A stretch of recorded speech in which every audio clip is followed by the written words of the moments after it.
अच्छा, ये तो पानी पीना आयुर्वेद सिखा रहा है, ये बड़ी अच्छी बात है, लोग सीखेंगे, मुझे लगता है, उम्मीद है। और दूसरा कि खाने-पीने में, जो आजकल की लाइफ़स्टाइल है, आयुर्वेद खाने के लिए क्या बताता है? कैसे खाएँ, कब खाएँ? जैसे अब अलग-अलग सिस्टम चलता है, पहले कहा गया हर 2-2 घंटे पे खाइए, कुछ जिम-विम जाइए तो लोग कहते हैं हर 2 घंटे पे खाना चाहिए। कुछ लोग कहते हैं कि भाई थोड़ा इंटरवल लेके खाना चाहिए। एक मैं कोई वीडियो देख रहा था, उसमें कहा जा रहा था कि हमारा शरीर जो है वो 3 टाइम खाने के लिए बना ही नहीं है। हमको तो जब खाना मिल जाए तभी खा लें तो बड़ी बात है। तो खाने का सिस्टम क्या बताता है आयुर्वेद? देखिए, हमारे आयुर्वेद जो है ना, वो बड़ा ही साइंटिफिक तरीके से चलता है। हमारी बॉडी जो चलती है, वो सूर्य के अनुसार चलती है। हम आज की डेट में लोग बीमार क्यों हैं? अगर हम पीछे चले जाएँ ना, कुछ साल पीछे चले जाएँ, 1851 में हमारी आबादी जो थी, वो 30 से 40 करोड़ थी। आज वो 140 करोड़ है। 30 करोड़ आबादी में 5 में से 4 स्वस्थ थे। 140 करोड़ आबादी में 5 में से 4 अस्वस्थ हैं। इसके पीछे का सबसे बड़ा कारण क्या है? और थोड़ा पीछे चले जाएँ ना, अगर चरक और सुश्रुत के काल में चले जाएँ, जब आयुर्वेद के ग्रंथ जब बताए गए थे, तो शायद वो कहते हैं बीमारी क्या होगी? सोचना पड़ेगा। बीमारियाँ ही बहुत कम होती थी, वातावरण इतना अच्छा हुआ करता था और हमारी हवा-पानी इतनी अच्छी हुआ करती थी। तो बीमारी जो थी वो उस समय बहुत ही कम हुआ करती थी। तो अब खाने-पीने की अगर बात करें, तो उस समय खाना-पीना जो था वो स्वस्थ था। अभी थोड़ा-सा जो है, हर चीज़ एडल्टरेटेड आती है, ये इसमें कोई दो राय नहीं है कि कुछ चीज़ें एडल्टरेटेड हैं। लेकिन अगर हम खाने-पीने की बात करें, तो कुछ नियम हमें खाने-पीने के लिए ज़रूर फ़ॉलो करने चाहिए। सूर्यास्त के बाद कुछ ना खाइए और सूर्य उदय से पहले कुछ मत खाइए। हमारी बॉडी को जैसे वात, पित्त, कफ चलाता है, ऐसे ही संसार को सूर्य, चंद्रमा और वायु चलाती है। उसी प्रकार से हमारे दोष चलते हैं और सूर्य के अनुसार ही हमारी बॉडी चलती है। अब हम क्या कर रहे हैं? हम उल्टा कर रहे हैं। मैं वो देखता हूँ, ऑनलाइन डिलीवरी वाले आते हैं और वो रात को ही, मैंने उससे पूछा, आप सुबह क्या करते हो? सुबह हमारे पास कुछ नहीं होता, हम खाली होते हैं। और लोग रात को ही ऑर्डर कर रहे हैं, रात को ही ऑनलाइन खा रहे हैं और बिल्कुल ही ऑपोज़िट कर दिया हमने। तो जितना हम आयुर्वेद से दूर जाते जा रहे हैं, उतना हम तो रात बीमारी के को पास खाने चले। से होता क्या है बॉडी के अंदर? देखिए, बॉडी जो है वो जठर अग्नि जो है हमारी, वो जठर अग्नि सूर्य के अनुसार चल रही है। सूर्यास्त के बाद वो कहती है बॉडी, मेरे को ज़रूरत नहीं है खाने की। अब हम जो भी खाना खा रहे हैं वो डाइजेस्ट नहीं होगा। वो डाइजेस्ट नहीं होगा तो वो आम बनाएगा। आम क्या है? विष समान है। आम जो बनता है, जो अनडाइजेस्टेड फूड रह जाता है बॉडी में, उसके कारण 100 से अधिक बीमारियाँ बताई गई हैं, आयुर्वेद में होती हैं। अब वो अनडाइजेस्टेड फूड के कारण कोलेस्ट्रॉल बढ़ता है, यूरिक एसिड बढ़ता है, दुनिया भर के जितने भी आप विष के नाम है ना, जितने भी आप लेते हो, वो सारे विष ही हैं बॉडी में जो बढ़ रहे हैं, because of unhealthy lifestyle and unhealthy diet. अगर हम कुछ सूत्र बेसिक फ़ॉलो कर लें, तो मुझे लगता है यही बहुत है हमारे खाने-पीने के लिए। नंबर 1, आप ये देखेंगे कि खाना-पीना हमें किस तरीके का रखना है। नंबर 2, हम खाना क्या खा रहे हैं? अब अगर छोटी-सी बात बोलें, तो बहुत सारे लोग फ़ास्ट फूड, जंक फूड खा रहे हैं। जंक फूड में जो है वो हमारे लिए ऐसा कुछ भी नहीं है जो हमें फ़ायदा करे। चीनी में हम बहुत ज़्यादा डूबे पड़े हैं, हम हर जगह चीनी का यूज़ कर रहे हैं। अब चीनी में ऐसा क्या है जो हमारे शरीर को चाहिए? क्या उसमें विटामिन है? क्या उसमें मिनरल है? क्या उसमें प्रोटीन है? फ़ॉस्फ़ोरस है? मैग्नीशियम है? 19 पोषक तत्व हमारे शरीर को चाहिए। चीनी में ऐसा कुछ भी नहीं है। चीनी जो है वो कोकेन के बाद सेकंड चीज़ है, जो एडिक्टिव होती है। सेकंड मोस्ट एडिक्टिव चीज़ है चीनी। अब हम क्या कर रहे हैं? हम चीनी में डूबे पड़े हैं। हम सब जगह चीनी ले रहे हैं, हम मिठाइयों में चीनी खा रहे हैं, हम छाछ में चीनी ले रहे हैं, लस्सी में चीनी ले रहे हैं। आई थिंक जो भी हम खा रहे हैं उसमें कहीं न कहीं फ़िज़ी ड्रिंक्स ले रहे हैं, उसमें भी चीनी है। तो चीनी में तो हम डूब ही गए।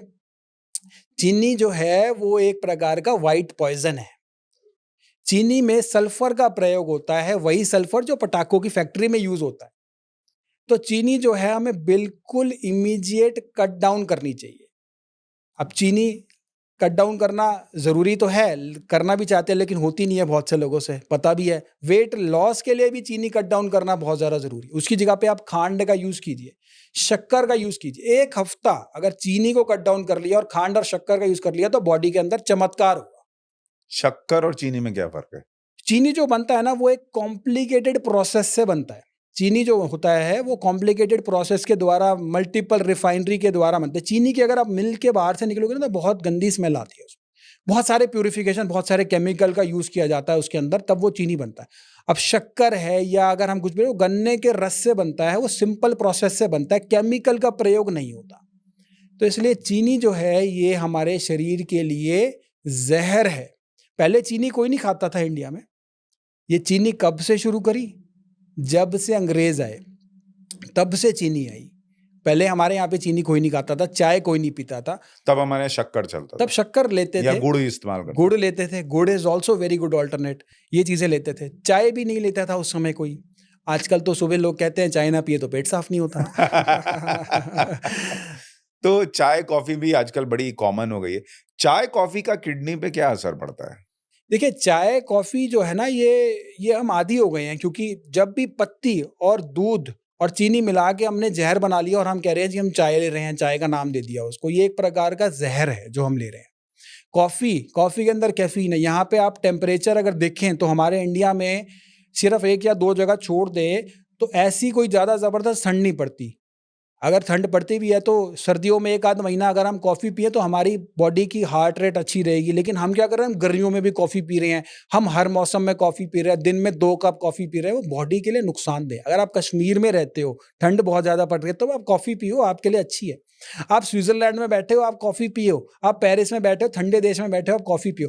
लेकिन इंडिया के अंदर जहाँ पे 6 में से 5 ऋतुएँ गर्मी की हैं, वहाँ पे अगर आप कॉफ़ी का प्रयोग करोगे, तो वो कॉफ़ी तो शरीर के लिए नुकसान देगी, हार्ट रेट को बढ़ाएगी और पल्स बढ़ाएगी, मल्टीपल तरीके से शरीर को, ऑर्गन्स को नुकसान देगी। ब्लैक कॉफी भी? बिल्कुल, ब्लैक कॉफ़ी भी। देखिए, कॉफ़ी जो है ना, वो हमारे देश के लिए नहीं बनी, साथ में नहीं है हमारे देश के लिए। अब वो लोग कहते हैं जी पास्ता खा रहे हैं, पास्ता में क्या वो दूध मिला दिया, नमक मिला दिया, पहले ही उसको विरुद्ध बना दिया। खाने में तो बहुत टेस्टी है, देखो मैंने भी खाया, मुझे भी टेस्टी लगा, लेकिन समझ आया जब देखा कि ये तो बिल्कुल ही विरुद्ध आहार है। विरुद्ध आहार कैसे? विरुद्ध आहार मतलब आयुर्वेद में कुछ वर्णन बताई गई हैं चीज़ों का जो हमें कॉम्बिनेशन में नहीं खाना चाहिए। जैसे? जैसे दही के साथ दूध नहीं लेना चाहिए, मछली नहीं खानी चाहिए दही के साथ, दूध के साथ मछली नहीं लेनी चाहिए। और एक ऐसी चीज़ जो बहुत सारे लोग नॉर्थ इंडिया में खाते हैं, लोगों को पता ही नहीं, वो खानी नहीं चाहिए। क्या? वो है कड़ी, कड़ी पकौड़ा जिसको कहते हैं ना, वो दही होती है ना, जो दही को गरम करके खाते हैं। अब दही का जो एक्चुअल नेचर होती है ना, वो गरम ही होती है, उसकी जो प्रकृति होती है वो गरम होती है, हमने उसको और गरम करके खा लिया, वो हो जाती है संस्कार विरुद्ध, और वो जाके करती है 10 प्रकार की प्रॉब्लम। लेकिन जितने भी मैंने देखा, नॉर्थ इंडिया में बहुत बड़ा प्रचलन है कि दही को गरम करके कड़ी बना के खा लिया, और वो कड़ी जो है ना, वो जहर समान है जो हम दही को गरम करके खा रहे हैं। अच्छा। जी, बिल्कुल। और उसको हमें इमीडिएट बंद करना चाहिए, क्योंकि दही और गरम करना ये दोनों बिल्कुल संस्कार विरुद्ध हो गए, एक दूसरे के बिल्कुल कॉम्बिनेशन में ही नहीं है। अच्छा, जनरली हम लोग तो ऐसा सुनते आते हैं कि दही जो है, अगर दही खाएं या दही का कोई भी सामान ले रहे हैं या लस्सी पी रहे हैं, वो पेट को जाके ठंडा करता है। आप कह रहे हैं दही का जो नेचर है वो गर्म है, ऐसा है क्या? देखिए, दही बहुत अच्छी है हमारे शरीर के लिए। दही जो है वो हमारे गुड बैक्टीरियाज जो होती है, वो हमारे गट बैक्टीरियाज के लिए बहुत अच्छी है। लेकिन होता क्या है, दही के लिए कुछ प्रिकॉशंस और कुछ रूल्स होते हैं उसको लेने के लिए। दही आप दिन में लीजिए, दोपहर को लीजिए, रात को दही लेंगे तो वो कफ बढ़ाएगी आयुर्वेद के अनुसार। कफ को बढ़ाना नहीं है ना, इसलिए रात को हमें दही नहीं लेनी, दही का सेवन नहीं करना। अगर एंटीबायोटिक ली है ना, तो दही का सेवन आप कीजिए, 15 दिन रोज दही खाइए। तो एंटीबायोटिक्स की वजह से जो गुड बैक्टीरिया, बैड बैक्टीरिया जो दोनों मर गए ना, तो गुड बैक्टीरिया दोबारा से आ जाएंगे। तो दही अच्छी है, लेकिन कुछ प्रिकॉशंस के साथ हमें लेनी चाहिए। दही जो है वो कफ वर्धक बताई गई है। अब बहुत से चीजें होती हैं जी कि दही को लेकिन अगर दही को मिट्टी के बर्तन में जमाते हैं, घर वाली दही, बाहर वाली दही होती है पैस्चराइज हो जाती है, पैस्चराइज दही में बैक्टीरिया जो होते हैं वो खत्म हो जाते हैं। घर वाली दही जो मिट्टी के बर्तन में जमाई गई है, वो सबसे अच्छी है लेने के लिए। और दही के साथ एक और प्रिकॉशन ध्यान रखना है, दही में नमक डाल के या चीनी डाल के लेंगे तो वो किसी काम की नहीं है। ओ, क्योंकि ऊपर से नमक डाल दिया, चीनी डाल दी, 2.5 इंच की जीवा के लिए डाली ना, लेकिन वो दही को खराब कर गई, क्योंकि उसके अंदर जो बैक्टीरिया थे वो मर जाते हैं अच्छा। नमक और चीनी से। जी, क्योंकि वो केमिकल वाली नमक और चीनी है ना, उससे वो बैक्टीरिया मर जाते हैं। दही को हमेशा हमें प्लेन लेना चाहिए, और हो सके तो मिट्टी के बर्तन में जमाई हुई दही लेना चाहिए, उससे उसकी प्रकृति भी ठीक हो जाती है, जो थोड़ी हल्की गर्म दही होती को है। फिर गुड़ के साथ ले सकते हैं अगर आप हाँ, गुड़ थोड़ा बहुत स्वाद अच्छा, चाहिए। बिल्कुल गुड़ के साथ ले सकते हैं दही को, क्योंकि वो एक नेचुरल तरीके से बनाया है, उसमें केमिकल नहीं है। लेकिन केमिकल तो आजकल गुड़ में भी लोग मिला ही दे रहे हैं, उसका कुछ नहीं कर सकते। मतलब एक्चुअल अगर थोड़ा असली गुड़ हमें मिलता असली है गुड़ जो मिल जाता है। गन्ने के रस से बनता है गुड़, वो गुड़ जो होता है वो बेस्ट होता है। अच्छा डॉक्टर साहब आप कह रहे हैं कॉफ़ी हमारे लिए भारत के लोगों के लिए उतनी अच्छी नहीं है। मैं कई डॉक्टर्स के वीडियो देख रहा था वो कह रहे थे कॉफ़ी बड़ी अच्छी है पीजिए। अब लोग कन्फ्यूज़ डॉक्टर पुनीत को सुने, उन डॉक्टर्स को सुने क्या करें? तो मैं तो ये कहता हूँ, मैं तो खुद देखता हूँ वीडियोज़, मुझे लगता है कि ये आयुर्वेद कह रहे हैं, आयुर्वेद है भी सही या नहीं? तो सबसे पहले तो ये जानना पड़ेगा, कोई कुछ भी आके बोल देता है और वो कहता है जी आयुर्वेदिक है ये आयुर्वेद के अनुसार है कि नहीं है? किसी भी चीज़ उठाया ये आयुर्वेदिक है, आप ये कर लो, ये ले लो, ऐसे कर लो। उसके पीछे के साइंस क्या है, उसके पीछे का सिद्धांत क्या है, वो जानना पड़ेगा, वो देखना पड़ेगा। क्या वो आयुर्वेदिक द्वारा शिक्षित भी हैं या कोई भी आके आयुर्वेद के बारे में कुछ भी ज्ञान कहे और कह दिया जी ये आयुर्वेदिक है। तो देखिए कॉफ़ी का आयुर्वेद में कोई इस समय इस तरह का वर्णन नहीं है, लेकिन कॉफ़ी जो है ना वो हमारे प्रदेश की नहीं है, हमारे लिए साथ में नहीं है। तो ये हमें देखना और समझना पड़ेगा। बहुत सारी चीज़ें हम लेते हैं। डाइट जो होती है ना, डाइट हमेशा कैसी होनी चाहिए? वो इंटरनेशनल डाइट नहीं होनी चाहिए। हम क्या खा रहे हैं, hot dog, cold dog, pizza, burger, ये सारे जो है ना, ये यूरोप में जो अ, मतलब जो थोड़े लोअर स्ट्रैटा के लोग होते हैं ना, वो जल्दी-जल्दी खाने के लिए अपना वो लिया, पिज़्ज़ा लिया, जो हम बड़े शान से बड़ी-बड़ी जगहों पे जाके खा रहे हैं। हमारे पास इतनी सारी चीज़ें हैं खाने के लिए, हम फिर भी उनको कॉपी करे जा रहे हैं। उनके पास तो मेरे ख़्याल 10% चीज़ें भी नहीं है खाने के लिए। दूसरा डाइट के बारे में बात कर रहे थे, डाइट हमारी इंटरनेशनल नहीं होनी चाहिए, डाइट हमारी नेशनल भी नहीं होनी चाहिए। अब देखिए डाइट जो होती है एक जगह पे, मान लीजिए गुजरात है, वहाँ पे हो सकता है गर्म हवा चल रही हो, राजस्थान में गर्म हवा हो, चेन्नई है, वहाँ पे हो सकता है गीली हवा हो। डाइट नेशनल नहीं हो सकती। अच्छा आपके रीजन वाइज़ होनी चाहिए, डाइट हमेशा लोकल होती है। लोकल लोकल होनी चाहिए डाइट, जहाँ आप रहते हो, जहाँ की आपकी वो हवा जैसी है, उस हिसाब से डाइट होती है और वही हमारी बॉडी के लिए साथ में होता है, वही बॉडी के लिए अच्छा होता है। अब हम क्या करें, हम नेशनल डाइट, इंटरनेशनल डाइट के चक्कर में फँस गए और अपनी चीज़ों को भूलते चले जा रहे हैं। अब जब कोई गोरा आके ये बात बोलेगा तब लगेगा आयुर्वेद इज़ द बेस्ट, तब हमारे लोगों को विश्वास होगा आयुर्वेद इज़ द बेस्ट। नहीं आयुर्वेद को तो मुझे लगता है अभी मोदी जी के आने के बाद थोड़ा फिर भी आयुर्वेद में लोगों का विश्वास बढ़ा है और आयुर्वेद का कल्चर थोड़ा बढ़ा है। उसके पहले तो आयुर्वेद को लोगों ने एकदम ही खत्म मान लिया था कि क्या है, कुछ नहीं। तो थोड़ा मोदी जी के आने के बाद चेंज हुआ है। लेकिन मुझे ये भी समझाइए कि जब हम आयुर्वेद की बात कर रहे हैं और सारी चीज़ें समझने का प्रयास कर रहे हैं, जो बीमारियाँ हैं, जैसे अगर हम किडनी की बात करें कि किडनी में कुछ इफ़ेक्ट पड़ रहा है और कुछ किडनी में दिक्कतें आ रही हैं। क्या इसको देखने और समझ मतलब देखकर समझा जा सकता है बॉडी में कुछ चेंजेज़ आते हैं क्या? कि आप डेली लाइफ़ में समझ सकें कि यार मेरे अंदर कुछ तो गड़बड़ चल रहा है? देखिए हम अब सामवेद में क्या बताया कि भगवान का अंश हैं हम, मतलब हमारे अंदर ही सुपर पावर है, हम अपने आप को ही पहचान सकते हैं क्या बीमारी है और उसी को हम ठीक करने की भी काफ़ी हद तक हम कैपेसिटी रखते हैं। तो ये तो बिल्कुल है कि हमारी बॉडी सिग्नल्स देती है कि कुछ प्रॉब्लम चल रही है, कोई बीमारी चल रही है और हमें भी कुछ ना कुछ कहीं न कहीं एहसास होता है। छोटी-सी बात करता हूँ बुखार की, बुखार आने लगता है ना तो उससे पहले 2 दिन पहले बॉडी को पता चल जाता है, हाँ जी, मेरे को शायद अब 2 दिन बाद बुखार होगा। बॉडी एक होने लग जाएगा या कुछ और प्रॉब्लम, भूख नहीं लगेगी, भूख कम होने लग जाएगी। तो ये बॉडी तो सिग्नल देती ही देती है। हमें समझना है कि ये मैं प्रॉब्लम होने वाली है। तो किडनी सिग्नल देता है कि मेरे साथ दिक्कत हो किडनी भी सिग्नल देता है क्या? और मैं कहता हूँ आधे से ज़्यादा चीज़ों में तो हम बिना दवाइयों के ठीक कर लें। हुँ।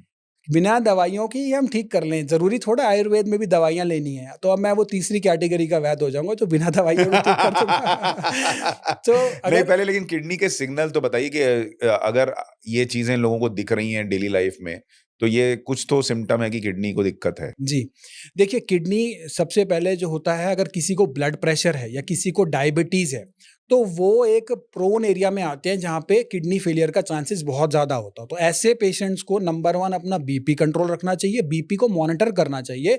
डायबिटीज़ के लिए एचबीएवन-सी को उन्होंने चेक करना चाहिए कि कितना आ रहा है। एचबीएवन-सी शुगर का 3 महीने का टेस्ट होता है। अब सिग्नल कैसे देती है बॉडी?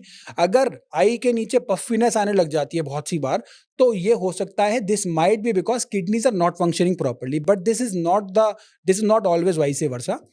सेम गोज़, अगर पैरों में सूजन आ रही है किसी को, तो वो क्या होता है कि पानी जो है ना वो डाइजेस्ट नहीं हो रहा और वो पैरों में जा रहा है। तो पैरों में सूजन आने के बाद कई सारे पेशेंट्स को पता चलता है, अरे ये क्या था? डॉक्टर के पास जाते हैं, वहाँ पता चलता है कि किडनी जो है वो काम नहीं कर रही। इसी तरीके से बहुत सारे पेशेंट के पेट में सूजन आती है, सांस लेने में दिक्कत शुरू हो जाती है, और 20% केस जो किडनी के होते हैं वो डर्मेटोलॉजिस्ट के द्वारा डायग्नोस करे जाते हैं।